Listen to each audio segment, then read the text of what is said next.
The Earnestly Speaking podcast is a show that is founded on free-flowing conversation and may at times venture into mature subjects. Listener discretion is advised. Yeah,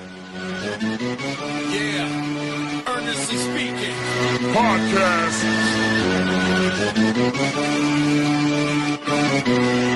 Let's get it. I'm a giant in New York, in Miami carry heat. So much more in store, my product can flood the street. Opinion Nation Godfather, CEO. Puff in the late 90s, gon' see me blow. Oh. Got my hustle on, no imitation of that. Army of untouchables, Opinion Nation staff.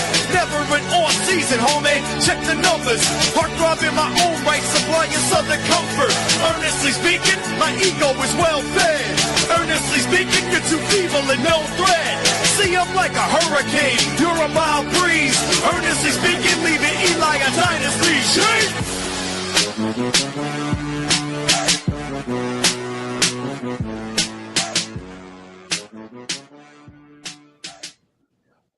All right, it's EJ versus Degenerate on the Earnestly podcast. Finally, after a long off season, of course, myself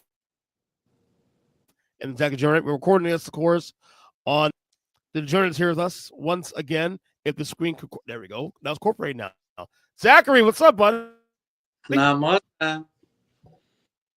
Freezing in my house. Holy cow, is it cold?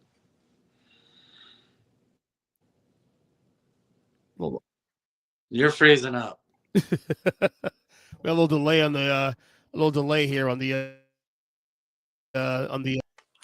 All right, I had to change it over, unfortunately, because the iPad, my Wi-Fi is going to be issues tonight, apparently. So that's why we started a little late tonight. But it is the return of East Degenerate, as we do every time, every year of this show, every week. During the football season, we go through all the games, and we give you what we believe is the best bet of the game. It could be the over, it could be the under, it could be whatever team's covering on the other side. Last year, I crushed Zack last year for the first time in many seasons, I think, right?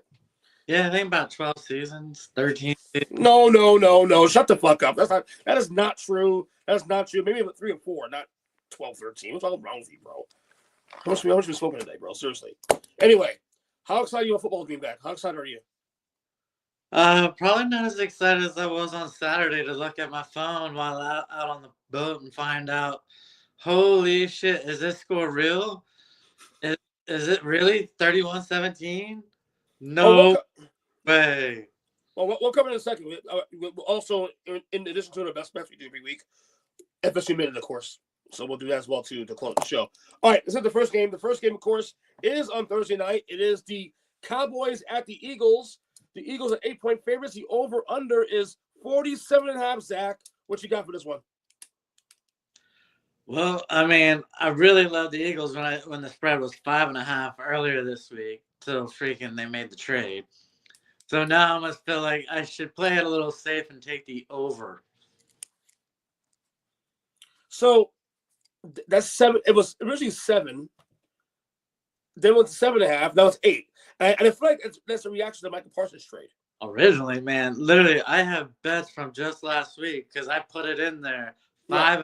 Right. No, I agree with you. And then the Parsons trade happened, I think, after. And I think the shift is 2 points is because of that trade. Yeah. Look, I think because it's a divisional game and because it's week 1 and everybody's excited, this will be a competitive game throughout. But I think the Eagles will still find a way to cover this game anyway. So give me the Eagles to cover the spread on this one. Give me the Eagles on this one. You have the over, you said. All right. Next one here. Okay. Next one, we have Friday football on YouTube. Not YouTube TV, but on YouTube. Chiefs at Chargers. Chiefs are 3-point favorites. The over-under is 45.5. What you got, Zach? This one, you should take the Chiefs, but I'm going to play the under. I as well.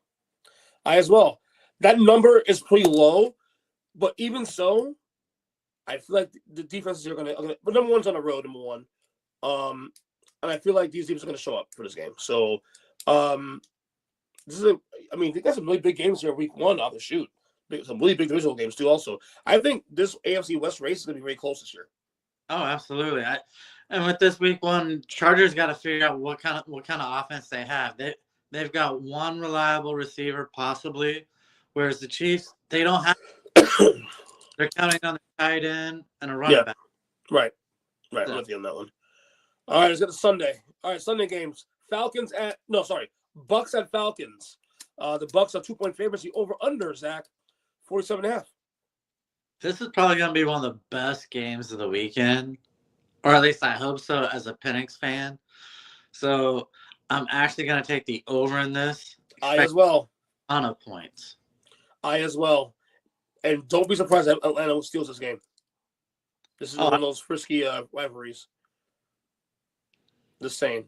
It could be a fun one here in the NFC South, of course. All right, how about Bengals at Browns? The Bengals are 5.5-point favorites. The over/under 47.5. Zach. Look, if the Bengals can't beat the Browns in the week 1, it's going to be just a repeat of last year. Oh boy, kind of scoring with no defense. So give me Cincinnati.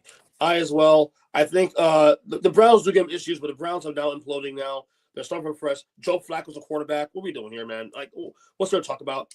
The Bengals, they better go off. They can't afford to let these games slide like they did last year because it cost them a playoff run last year. All right, Dolphins at Colts. Dolphins 1-point favorites. The over/under another 47.5. Zach. I feel like this game is I hate. I don't hate it. This is a must-win for the Dolphins. I'm sorry, must win. Oh, it's not a must-win. It's an easy win. You know who's starting for them? Indiana Jones. Enough said. Right.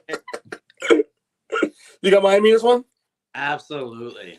I think they will win, but give me the under in this one. I'll take the under on this game. So that's the best bet here.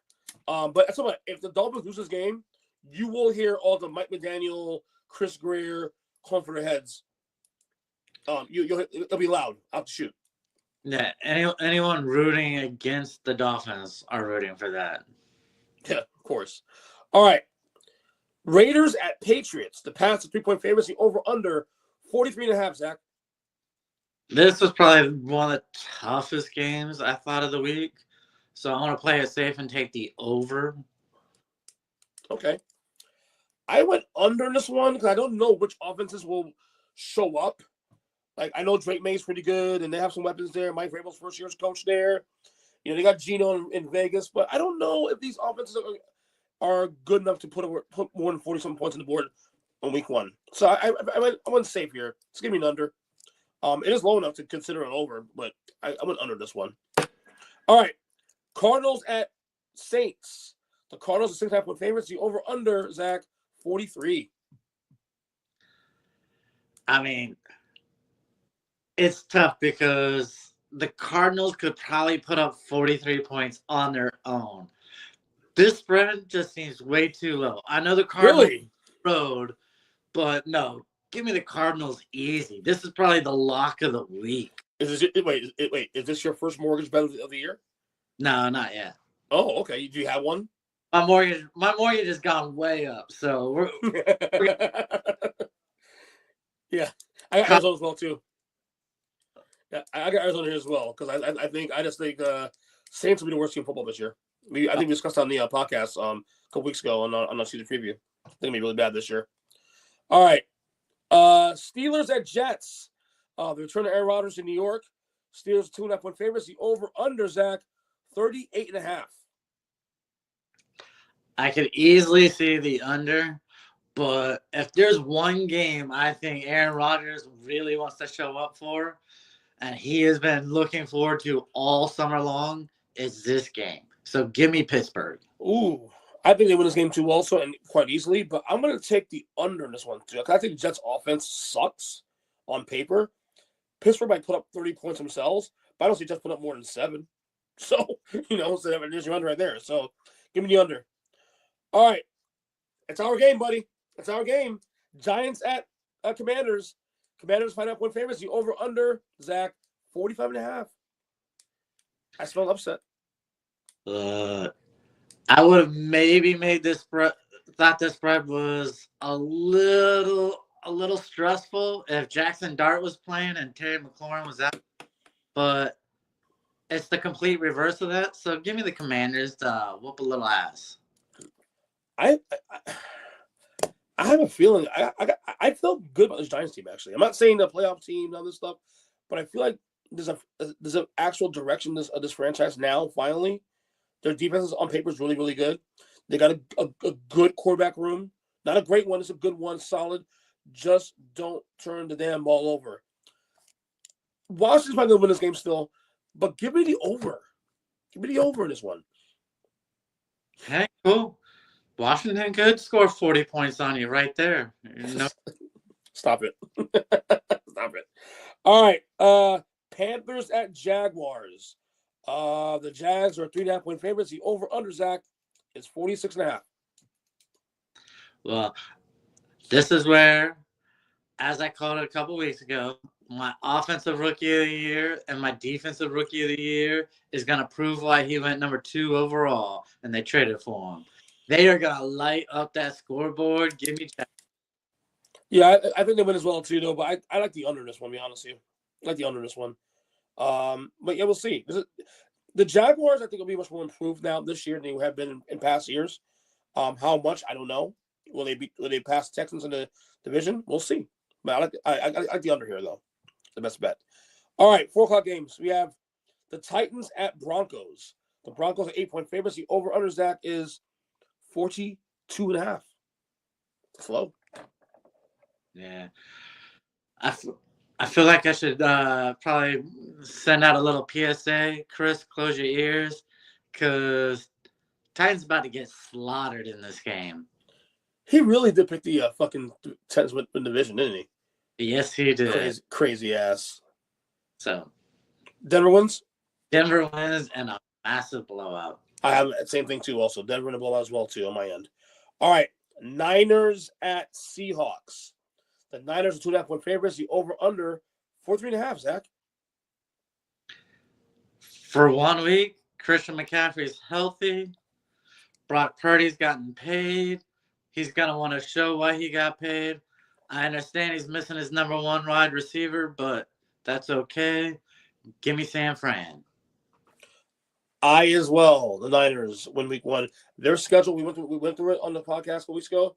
Their schedule is easy. They should be no lower than a wild card 2, really, maybe a 3 in the NFC this year. So, but that being said, Niners win this game. I think Seattle is. I mean, we'll see how Sam Darnold fits there, man. But I don't know, man. I don't trust Seattle right now. I just don't. All right, this is a game I'm personally looking forward to the most this week. Lions at Packers. Packers 2.5-point favorites. The over/under 47. Zach.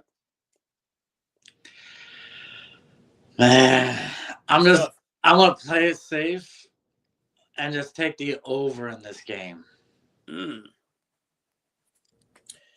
So, Detroit obviously lost both the coordinators. That's gonna cost you. That's gonna cost. I mean, that's gonna mean something. We'll see. Definitely on defense. Yeah, Green Bay got Michael Parsons. He may or may not play this week. We'll see. I just think because the energy right now is in Green Bay right now for the time being. I still think Detroit wins the division. But for week 1, give me the Packers win this game. All right. All right. Another really sticky good game here. Texans at Rams. The Rams are 3-point favorites. The over/under, Zach, 43.5. I would not want to go up against this defense week 1 when I've been having back issues all summer long. Mm-hmm. Give me the Texans. Really? On the road? On the road. I'm going to take the over in this game, actually. Well, I mean, like I said, we don't know what Stafford's going to feel like. His back issues. Will he be okay week 1? We'll see.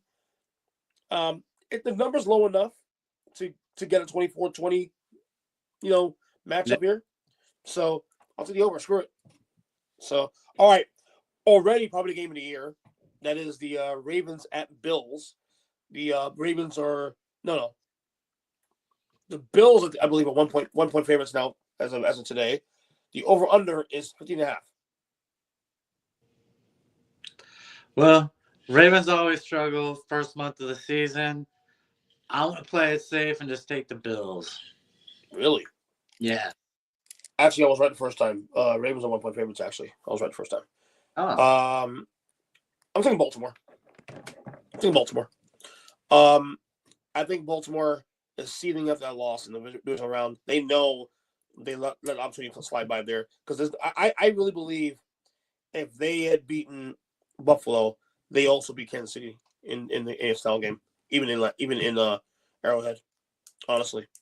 And another opportunity to slip by. I think the favorite team on paper now is much better than they were last year. We'll see how it plays out the rest of the year, but I like the Ravens here to win this game outright. All right, and finally, last game here, we have the Vikings at the Bears Monday Night Football.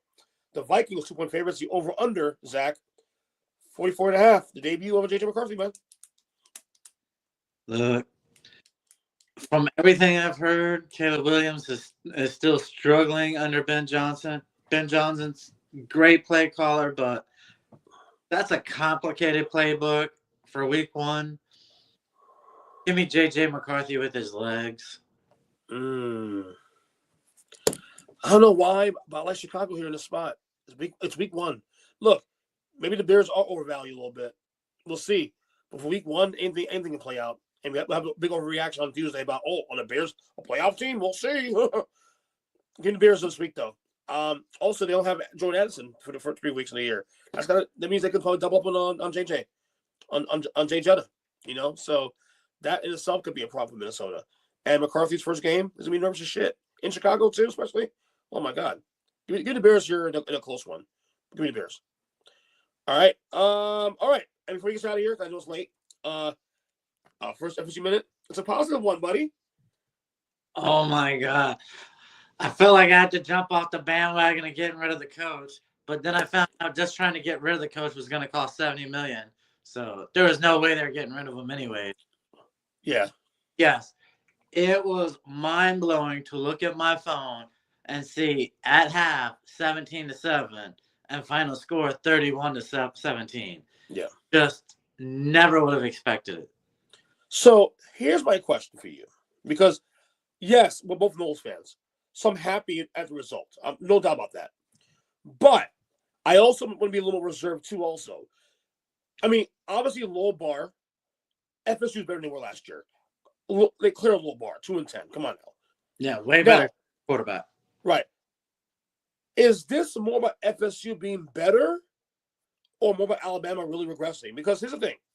I want Alabama to be good this year. I hope they win the next 4 or 5 games now. You know why? It makes that win better for Florida State.